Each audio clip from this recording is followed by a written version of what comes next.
kita belum coba cara yang Allah syariatkan. Kita belum coba cara yang Allah tawarkan. Kita baru mendengar dari orang yang mungkin baru mulai mencobanya.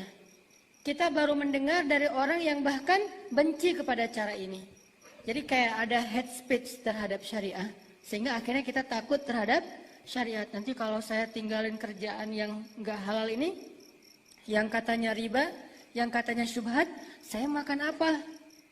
Saya nanti gimana? Dan seterusnya, seolah-olah hidup kita berakhir justru ketika kita mengikuti syariat Allah. Kan ini aneh ya. Seolah-olah kalau kita putusin, gara-gara menghindari dari hubungan yang tidak halal, terus kita jadi terkatung-katung gitu. Terus kita takut kayak nggak akan ada yang mau sama kita. Terus kita takut kehilangan seseorang yang berharga dalam hidup kita. Padahal kita nyambung juga belum tentu itu akan bertahan. Banyak banget orang yang dekatnya sama kita, jadiannya sama yang lain. Banyak nggak sih? Curhatnya ke kita, akapnya ke yang dia, gitu kan ya? Curhat setiap hari ke kita, ya aku kayaknya pengen curhat deh. Ya udah curhat aja, aku siap kapan aja kamu pengen curhat, curhat panjang lebar. Ujung-ujungnya dia telepon, nah kayaknya mau curhat nih, ada apa? Doain ya aku mau akad. Hah? Jadi kayak curhatnya ke kita, jadian akadnya sama orang lain, dekatnya sama kita, jadiannya sama orang lain. Itu kan banyak cerita kayak gitu. Kenapa kayak di skip aja? Seolah-olah itu nggak pernah terjadi. Sehingga yang namanya pacaran sebelum akad itu ya fun-fun aja. Sampai ada istilah mobil aja ada test drive, masa pasangan nggak gitu kan ya. Jadi harus ada test drive dulu, cocok apa nggak cocok dan seterusnya. Ini bukan mobil. Tersinggung nggak sih kalau kalian disebut mobil? Cewek-cewek disebut kayak kendaraan doang. Lalu ditunggangin terus dia pergi gitu kalau nggak cocok gitu. Enggak kan? Kita nggak setuju kan dengan statement ini. Lalu kenapa kita mau untuk mengikuti cara-cara yang sebetulnya menurut Allah itu bukan kemudahan. Itu kesusahan. Kesusahan yang mungkin di awalnya kita agak kejebak gitu. Kesusahannya nanti di akhir nyesel. Akhirnya nyari tower. Pengen loncat. Atau nyari tebing yang paling tinggi. Pengen apa Ustaz? Pengen cliff dive. Cliff dive itu olahraga air tapi modelnya loncat dari ketinggian gitu kan. Cliff diver. Dan yang paling pro tuh yang baru diputusin. Itu pro banget. Kok bisa gitu Ustaz? Ya dia diving nggak muncul-muncul lagi. Nah ini artinya teman-teman kita belum coba aja cara yang Allah tawarkan. Dengan istiqomah, dengan konsisten. Coba deh. Ini saya bandingin aja antara riba versi manusia sama riba versi agama. Kan di dalam Islam juga ada riba. Ustadz baru dengar saya di dalam Islam ada riba. Ada. Di dalam Islam ada riba, di luar Islam ada riba. Tapi beda prakteknya. Kalau riba yang nggak boleh, yang di luar Islam, itu yang kita udah ngerti lah. Transaksi riba itu kan banyak banget ya modelnya, variannya kayak gitu-gitu. Sekarang kita lihat riba versi Islam. Yang mana sih riba versi Islam dan lebih bagus? Sedekah. Sedekah itu riba versi Islam banget. Kok bisa Ustadz menyimpulkan kalau sedekah itu riba? Memang kayak gitu bahasa Al-Qur'annya. Coba buka lagi deh di juz ketiga Al-Baqarah. Yamhaqullahu riba wa yurbis sadaqat. Allah menghapus riba dan meribakan sedekah. Kayak gitu teksnya. Menghapus riba, meribakan sedekah. Yurbi itu kan verb dari riba. Kata kerjanya riba. Jadi Allah menghapus praktek riba versi manusia, tapi Allah juga punya sistem riba versi agama, yaitu sodakoh. Kenapa kok sodakoh diistilahkan dengan riba di ayat itu? Apakah ini maksudnya riba halal? Bukan. Maksudnya Allah lagi bicara ke orang yang senang riba. Allah lagi bicara ke orang yang suka pakai sistem riba untuk melipat gandakan harta. Kan arti riba itu melipat gandakan kan? Arti riba. Jadi kalau kita minjemin uang ke teman kita, terus dibalikin dengan tambahan, berarti kita sudah melipat gandakan. Itu namanya riba. Kita minjemin uang ke teman kita, terus baliknya misalnya dengan barang yang berbeda tapi lebih mahal dari yang kita kasih, itu namanya sudah melipat gandakan. Nah ini dihapus. Tapi ternyata sistem ini dipakai dalam agama yang berbentuk sedekah. Produknya namanya sodakoh. Sodakoh itu banyak, zakat disebut sedekah. Infak untuk pasangan, kewajiban seorang ayah kepada anak, suami kepada istri itu juga sodakoh. Kemudian berinfak untuk dakwah atau jihad fisabilillah itu juga sodakoh. Istilah sodakoh itu istilah umum. Nanti kalau di breakdown ada zakat, ada wakaf, ada nafkah, ada sodakoh itu sendiri juga dan macam-macam lah. Nah artinya Allah mengatakan yamhaqullahu riba. Allah menghapus riba. Udahlah, nggak usah pakai cara riba. Terus gimana cara kita biar kaya, Ustadz? Gimana cara kita bisa melipat gandakan harta, ya Allah? Gimana caranya biar bisa kita nyimpen terus baliknya lebih gede? Kayak misalnya ada sistem deposito yang konvensional, kita taruh uang di situ nanti dia bakal berkembang sendiri gitu kan. Walaupun sebetulnya itu masih agak fluktuatif dan kadang-kadang fluktuatifnya itu tergantung apa istilahnya? Kalau uang jadi berkurang nilainya apa? Inflasi. Pelajaran IPS. Dia tergantung dengan inflasi gitu kan. Jadi kalau misalnya kita sekarang misalnya dapat sekian ratus ribu atau sekian juta dalam sebulan, terus kita investasi di situ, angka uang investasi kita mungkin 5 tahun lagi kena inflasi nilainya udah di bawah itu kan. Walaupun kita udah untung setiap bulannya, pas diakumulasi masih lebih rendah daripada angka inflasi. Itu satu. Kedua, harusnya kalau kita berpikir lebih perhitungan lagi nih, kalau kita mau lebih detail lagi, rugi banget naruh uang segitu, untungnya segitu doang. Padahal ada cara lain kita naruh duit, untungnya berlipat-lipat, atau nggak usah segede itu deh. Misalnya teman-teman nyimpan uang untuk yang kerasa gitu ya, yang kerasa depositonya kan 1M, baru kerasa kan. Kalau di bawah 100 juta mah mungkin untuk beli bakso atau apa. Jadi plus riba dan dosa setiap bulan. Udah riba plus dosa setiap bulan. Nah angkanya gede 1M, keuntungannya berapa? 1M itu kurang lebih sebulan sekitar 6 juta. Sebulan sekitar 6 juta, 1 miliar. Ditaruh di manusia, dibalikin setiap bulan keuntungannya kurang lebih 6 juta, 1 miliar. Itu udah gede banget tuh, jarang yang segitu. Rata-rata mungkin di bawah 5 juta, 4 juta setengah, 4 juta atau 5 juta kurang dikit. Tapi 6 juta ini saya ambil angka yang paling gede. Kok Ustaz tahu? Ya gitulah. Ustaz punya, ya pernah dulu. Nggak sampai 1M sih, cuman 1M setengah.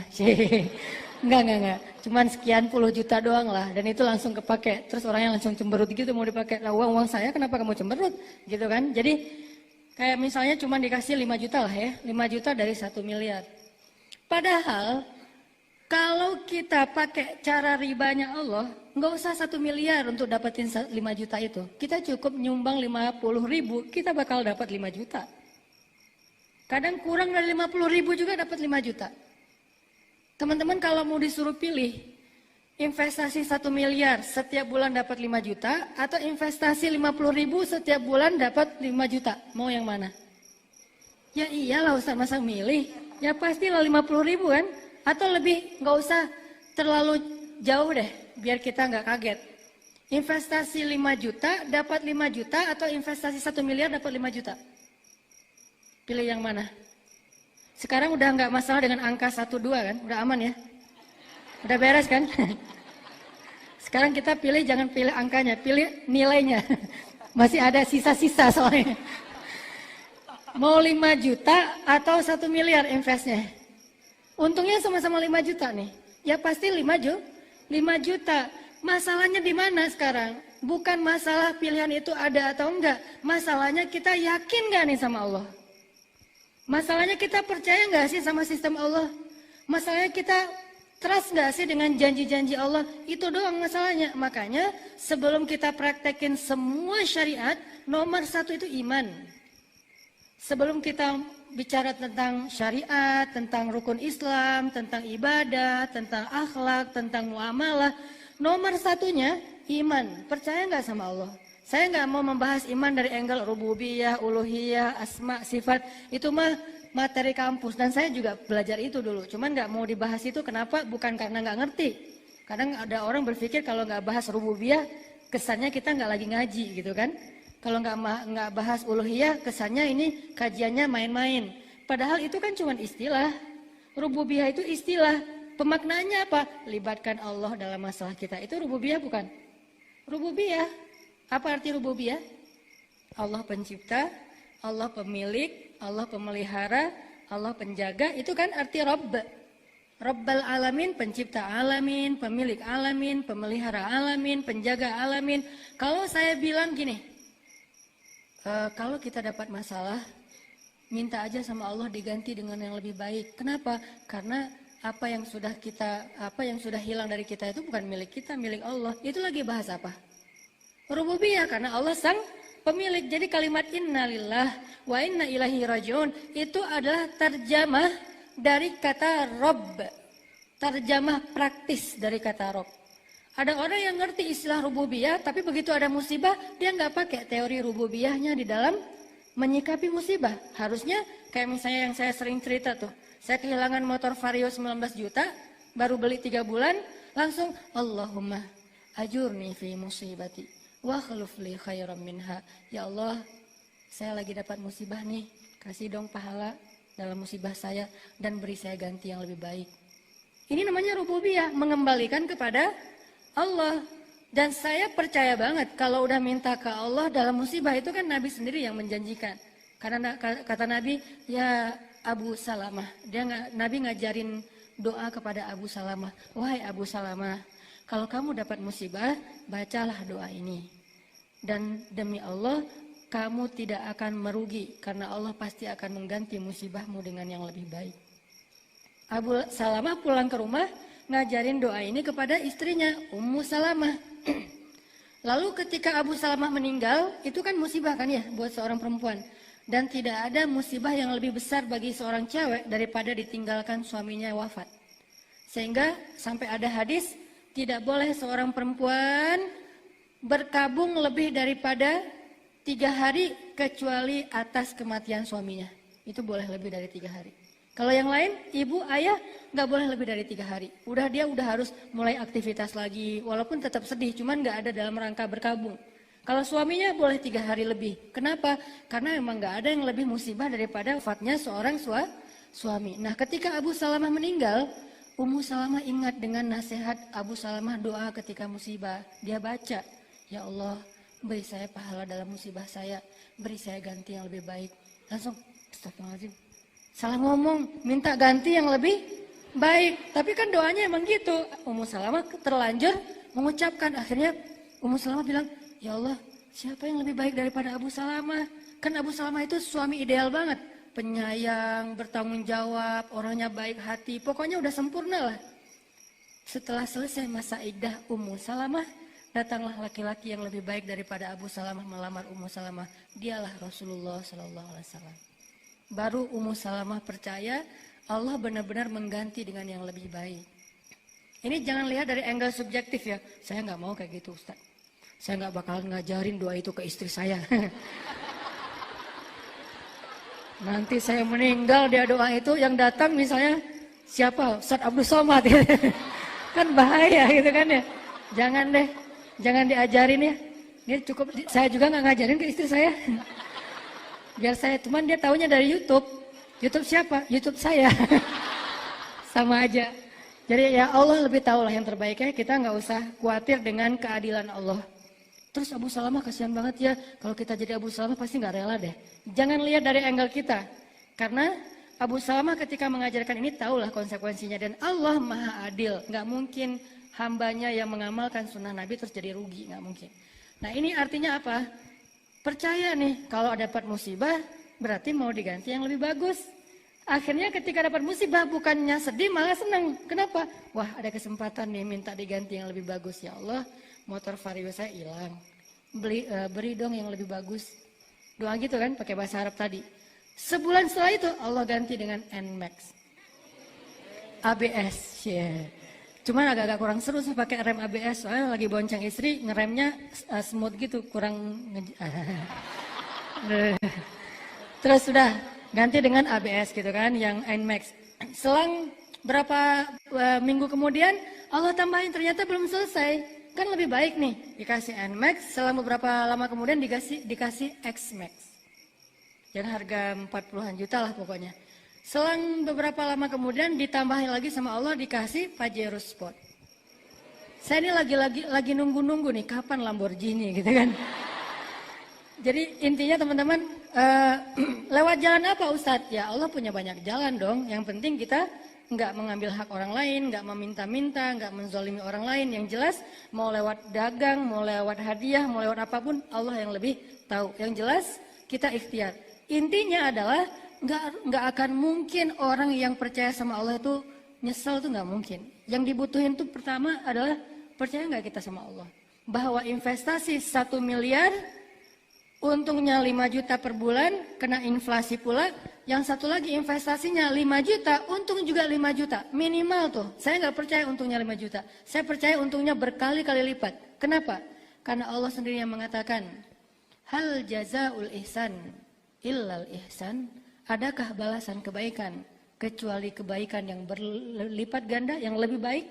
Kemudian orang yang berinfak di jalan Allah, kata Allah, akan Allah balikan kepada dia 700 apa?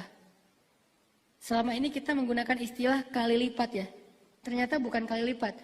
Misalnya kita berinfak, itu infak kita itu Allah ganti dengan investasi. Bahasanya apa? Bahasanya benih. Yang namanya benih itu apa? Tumbuh. Kemudian dari benih itu tumbuh menjadi sekian. Dari sekian menjadi sekian. Dan bahasa kalimat terakhir di ayat itu apa? Yarzuqu may yasha'u bighairi hisab.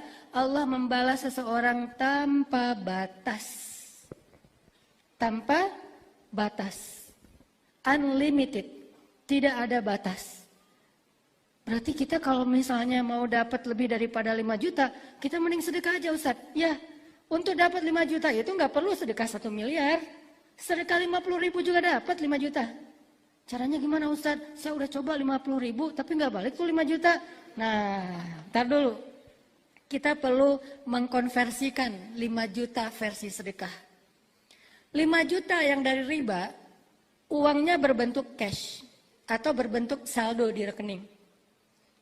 Lebih sering saldo atau cash? Saldo di rekening dong. Kalau kita invest misalnya deposito, masuknya dalam bentuk apa? Saldo di rekening kan?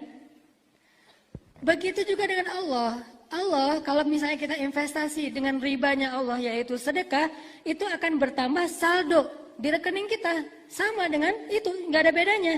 Kenapa yang ini kita minta cash, yang itu kita puas dengan saldonya doang? Nggak fair kan? Yang di bank asal muncul angkanya kita merasa udah dapet. Yang di sini kalau belum ada cashnya kita ngerasa ditipu sama Allah. Ini nggak fair nih. Kalau itu ngasihnya angka di saldo, ini juga boleh dong ngasih angka di saldo. Masalahnya saldonya ada di mana? Saldonya disimpan di sebuah buku yang terjaga, namanya Lauhul Mahfuz.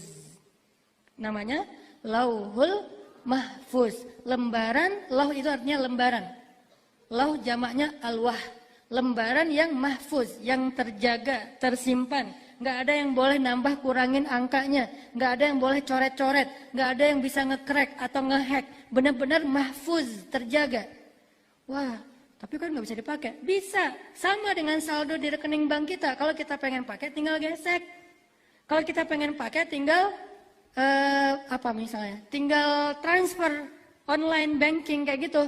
Nah yang ini gimana caranya? Lebih gampang lagi. Kita nggak perlu bawa kartu kemana-mana. Yang kemudian nanti tiba-tiba kartu kita gara-gara sering dekat dengan handphone jadi nggak berfungsi lagi. Atau pas digesek ternyata udah banyak baret-baret. Dimainin sama anak, digigit sama bayi. Akhirnya kebanyakan gigitan akhirnya nggak berfungsi lagi gitu kan. Susah ngejaga kartunya. Kalau ini nggak perlu pakai kartu. Terus cara ngecairinnya gimana? Minta sama Allah. Ya Allah, kan kemarin ada tuh duit saya 5 juta. Ini bahasa perbankan ya. Tapi nanti dalam doa teksnya berubah. Ya Allah kan kemarin ada duit saya 5 juta. Saya lagi butuh nih. Mau beli ini. Allah cairkan. Dan cara Allah mencairkannya tidak selalu langsung uangnya dikasih ke kita. Terus kita bayar ke orang. Nggak kayak gitu. Sama kayak kita belanja di mall. Kita pegang uang nggak kalau pakai kartu? Nggak pegang uang. Kita cuma ngasih kartu.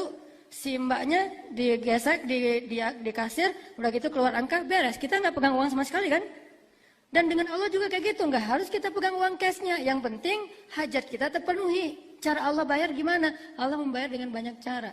Allah balik-balikan hati manusia.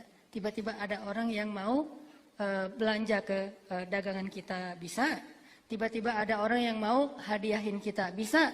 Tiba-tiba ada orang yang mau ngajak kita berbisnis yang untungnya berlipat ganda tapi effort kita kecil sebetulnya. Bisa, banyak cara. Yang jelas hajat kita terpenuhi. Sebetulnya itu kita lagi beli, kayak tadi nih. Saya dapat hadiah NMAX dari teman saya. Dan saya nggak pernah ngomong saya kehilangan Vario. Kalau gitu kayak kasihan gitu kan. Ya aku kehilangan Vario loh, tapi aku udah doa kok sama Allah. Ngomong ke orangnya biar dia, oh ya Ustadz, saya juga nggak mau bikin Allah malu sama Ustadz. Udah deh, saya kasih aja NMAX biar Ustadz makin yakin sama Allah. Ini kayak main-main kan? Saya nggak ngomong ke dia kok, cuma seminggu jaraknya dari hilang Vario dapat NMAX. Saya nggak ngomong ke dia saya hilang Vario, tiba-tiba dan saya waktu hilang Vario itu langsung kebayang NMAX hitam. Kenapa? Karena saya senang boncengin anak-anak, terus pengen yang bagasinya bisa masuk lemari gitu kan, yang gede gitu kan. Masuk helm, masuk barang, males banget kan tenteng-tenteng gitu kan. Habis belanja di Alfamart, belanja gitu kan ya. Kayak malu gitu, taruh aja di dalam bagasi. NMAX black on black. Oke, hitam gitu ya. Warna lain nggak mau. Udah minta gitu kan, terus minta sama Allah. Tiba-tiba orangnya kayak, alhamdulillah Ustadz saya baru dapat rezeki, saya pengen hadiahin Ustadz motor.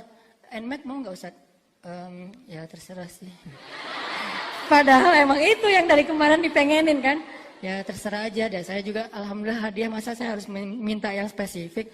Oh ya udah, Ustadz senangnya warna apa? Bebas aja. Ya udah yang hitam aja ya Ustadz. Kayaknya yang bagus tuh warnanya hitam. Oh ya nggak apa-apa. Padahal dalam hati wah gitu kan. Nah itulah Allah ya. Jadi maksudnya duit saya tuh nggak saya ambil secara cash, tapi Allah langsung bayarin kepada orang itu dalam bahasa Allah. Jadikan hati dia itu sayang kepada kita. Allah munculkan rasa kasih dan sayang ataupun cinta di dalam hati hambanya. Dia dapat apa? Dia juga gitu lagi tuh, berkembang terus. Itu tuh kayak sistem marketing yang dahsyat. Berkembang. Dan dia nggak akan selesai. Dia ngasih ke kita, Allah ngasih lebih banyak lagi ke dia. Lewat siapa? Lewat orang lain. Orang lain itu gitu terus aja muter dan unlimited.